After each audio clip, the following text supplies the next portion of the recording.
Maraknya penegaan pabrik kelapa sawit KT Kebon, sama aksi maling TBS di sejumlah perkebunan di Sumsel, Pemprov Sumsel bersama APH ngambil langkah tegas bakal memproses sesuai hukum terhadap aksi kejahatan yang timbul juru pabrik sawit. Pemprov Sumsel bersama aparat penegak hukum bakal ngambil langkah tegas terhadap maraknya penegaan pabrik kelapa sawit tanpa kebun di sejumlah wilayah.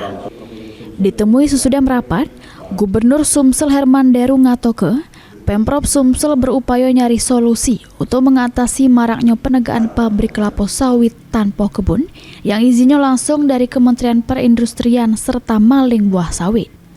Pencegahan harus dilakukan dengan cara preventif, pecah ngenjuk CSR, pemasangan CCTV, serta pengawasan ketat namun tetap humanis. Setuju juga. Kalau ini preventif, mulai dari pencegahan misalnya perhatian berupa CSR yang kena sasaran, misalnya dengan pencegahan dengan pemasangan CCTV, ataukah dengan pengawasan yang ketat tapi humanis. Itulah nanti biar rakor ini yang akan merumuskan, nanti kita Perkompinda akan mengeksekusinya dan melahirkan sebuah regulasi. Antara lain kita akan menurunkan tim pengawasan untuk PKS Brondol. Sementara itu Kapolda Sumsel Irjen Pol Andirian ngatoke, Polda Sumsel sudah melakukan identifikasi sebelumnya.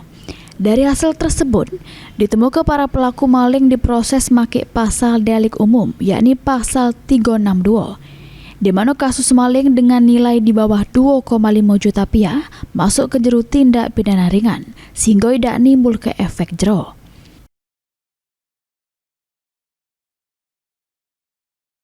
Delik umum, yaitu pasal 362. Nah, kita tahu bahwa pasal 362 KUHP yang lama, ya KUHP yang lama ini itu dilapis ada ketentuan lain, surat edaran Mahkamah Agung nomor 2 tahun 2012 yang menyatakan dalam kasus pencurian dengan nilai kerugian di bawah 2.500.000 itu merupakan tindak pidana ringan. Melalui penegakan hukum yang konsisten, Sumsel bisa meminimalkan praktik ilegal di sektor perkebunan sekaligus menjaga stabilitas pasokan sawit di daerah.